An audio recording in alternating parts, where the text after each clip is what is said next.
Epileptický záchvat vzniká z toho dôvodu, že je mozgová kôra dráždená niečím, nejakým procesom zväčšujúcim sa. To znamená, môže to byť nádor, krvácanie, môže to byť nízka hladina cukru, môže to byť alkohol, lieky môžu vyvolať epileptický záchvat. Čokoľvek, niekedy je bohužiaľ príčina epileptického záchvatu neobjasnená, ide o tzv. Idiopatickú epilepsiu. U detí sa môže z dôvodu vysokej teploty vyskytnúť podobný stav, tzv. Febrilné krče. Čiže krče z vysokej teploty vznikajú pri teplote viac ako 38 stupňov. Jediná liečba pri tých krčoch je chladiť a dávať veľa piť, keďže sú to krče z teploty. U detí je to normálne, hej? Oni môžu začať buď normálne krčovať, teda že majú zášklby končatín, ale niekedy len robia zvláštne grimasy, škúlia, zovierajú ruky do pesti, do blba pozerajú a tak. Ako náhle má dieťa infekčné ochorenie, vysokú teplotu, na toto musíš myslieť, ochladiť ho takto, že nie studenou vodou a sprchovať, ale uteráky namočiť do vlažnej vody a celého tým prikryť, aby sa to teplo odstraňovalo vedením. Musí veľa piť, aj keď nechce, na silu musí piť a musí užívať lieky proti horúčke. Žiadny liek proti horúčke nemá zmysel, ak dieťa veľa nepije. Deti. Nič ťažké, ochladiť, lieky proti horúčke piť.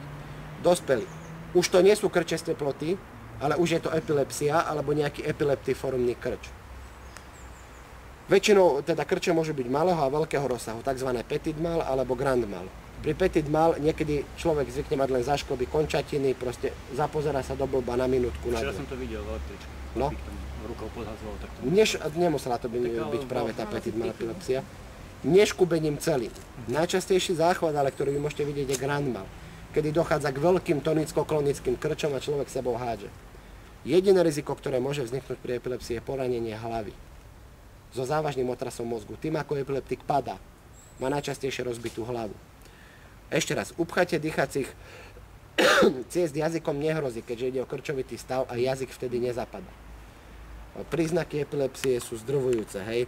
Človeku vytekajú z úst spenené sliny, spenená krv, chrčivo dýcha, je v bezvedomí. Namáhavo dýcha, taký zvláštny zvuk vydáva pri dýchaní. Ďalej, môže sa spontánne pomočiť, spontánne mu môže odísť stolica a podobne. Netreba sa zlaknúť. Jediné, čo treba spraviť a krčuje, podoprieť hlavu alebo podložiť nejakou bundou zloženou alebo ruksakom, aby si už ďalej neudieral o zem. Počkať, kým dokrčuje, nikdy nebrániť v pohyboch končatinám. Lebo keby si chytila končatinu alebo priklakla, tak sa môže aj zlomiť kosť. Ten krč je strašne silný. Treba proste, ale zase aby nemalo okolo seba nejaké rozsypané sklo, hej. Proste keď udrie rukou o zem, nič sa nestane. Potom ako dokrčoval, skontrolovať životné funkcie, ústnu dutinu a do akej polohy uložiť. Už keď dokrčoval, aj v bezvedomí a dýcha. Do stabilizovanej polohy, prikryť, urobiť druhotné vyšetrenie, kontrolovať životné funkcie a volať sanitku. U epileptika, ak sa toto stane doma, nemusíš volať sanitku. Hej. Ak sa za krátku chvíľu preberie do 5 minút, tak je to všetko v pohode. Ak by však ďalší záchvat krčov prišiel do pol hodiny, alebo sa do 5 minút epileptik neprebral, alebo by došlo k tomu, že sa to stane na verejnom priestranstve a on si udrie hlavu, alebo je tam sám, vždy musíš volať sanitku. Ale ak je niekto liečený epileptik a je doma a vie, že ju má, uložíš do postele, dokrčuje, dáš do stabilky, vyspí sa, preberie sa. Dobre? Je nejaká veková hranica, odkedy sa môže epilepsia prejaviť?